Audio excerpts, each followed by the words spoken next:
مگر افسوس کی بات ہے کہ جب انسان کو کوئی عہدہ ملتا ہے، جب انسان کو کوئی منصب ملتا ہے، جب انسان کو کوئی مقام ملتا ہے، انسان شاید اپنے آپ کو بھول جاتا ہے، اپنے ماضی کو بھول جاتا ہے، اپنی اصلیت کو بھول جاتا ہے،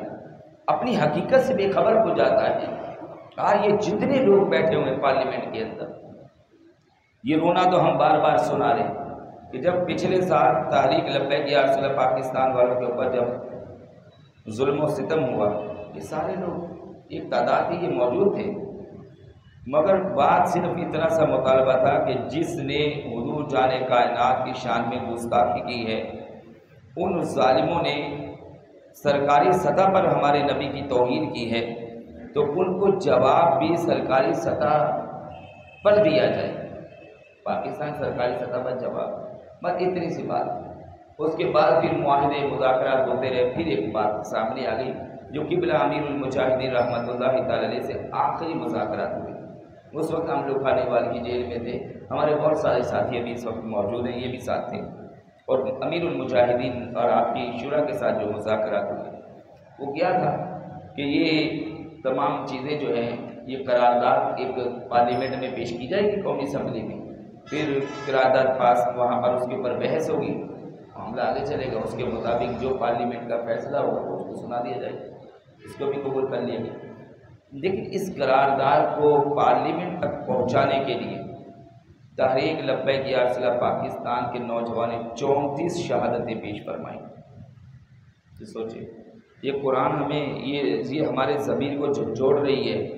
یہ قرآن پاک کے مقدس اور آپ کے اوپر یہ آیت مبارکہ جو ہے یہ چمک رہی ہے۔ وَامْتَازُوا الْيَوْمَ أَيُّهَا الْمُجْرِمُونَ، کیا کہ اور آج الگ پھٹ جاؤ اے مجرموں، یعنی آج الگ الگ ہو جاؤ۔ آپ تصور کرو کہ جنہوں نے حضور کے غلاموں کو بے دردی کے ساتھ شہید کیا، زخمی کیا،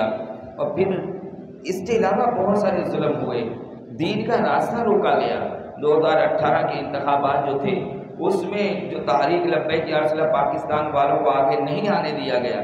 آگے جبکہ وہ حقیقت میں جیت رہے ہیں، قوم ساتھ کھڑی ہے، قوم کہتی ہے کہ نہیں، ہم نے پرچی اسلام کے نام پر دینی ہے، ہم نے پرچی رسول اللہ کے نام پر دینی ہے، ہم پاکستان میں نظام مصطفیٰ چاہتے ہیں، ہم پاکستان کے اندر کہ جن مقاصد کے لیے پاکستان کو بنایا گیا ہم ان مقاصد کو پانا چاہتے ہیں، ان کا حصول چاہتے ہیں، ہمیں سکون، ہمیں قرار، ہمیں لطف، ہمیں زندگی گزارنے کا جو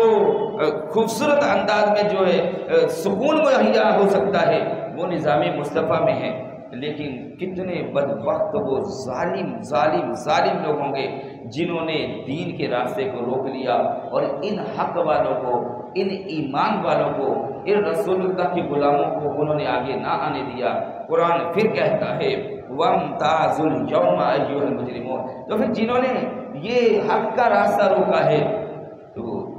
کتنی بڑی آزمائش ان کے لیے ہوگی اس وقت کہ جب اللہ تبارک و تعالیٰ موعظہ سنائے گا کہ اے ایمان والو جنت میں داخل ہو جاؤ، ان کو کتنی حسرت ہوگی۔ اب یہ تو اللہ تعالیٰ کی شان پر موقوف ہے، اللہ تعالیٰ کے فیصلے پر موقوف ہے کہ وہ مالک ان لوگوں کے بارے میں کیا فیصلہ فرماتا ہے، لیکن ان کے لیے یہ لمحہ فکریہ ہے کہ وہ اللہ کے حضور توبہ کرے اور آئندہ کبھی بھی ایسی غلطی نہ کرے کہ جب ایمان والے حق والے میدان عمل میں آ جائے تو پھر نہ صرف یہ حق والے بلکہ حق والوں کا ساتھ دے کر مزید جو ہے اپنی دنیا اور آخرت کو بہتر اور اعلیٰ بنایا جائے۔ اللہ تبارک و تعالیٰ سے ہم دعا کرتے ہیں کہ اللہ تبارک و تعالیٰ ہم سب کو حق والوں کا ساتھ دینے اور وہ اعمال ہم روشن اعمال، چمکدار اعمال کریں کہ ہم قیامت کے دن سرخرو ہو جائیں اللہ اور اس کے رسول کی بارگاہ میں، کہ جب یہ موعظہ سنایا جائے کہ اہل جنت جنت میں داخل ہو جائیں، مومنین جنت میں داخل ہو جائیں، تو اس وقت ایمان والوں کی صفوں میں میرا اور آپ سب کا شمار ہو۔ اللہ پاک ہم تمام کو رسول اللہ کی عزت و ناموس کے لیے، ناموس رسالت کے لیے، ختم نبوت کی پہرے داری کے لیے، پاکستان میں نظام مصطفیٰ کے لیے،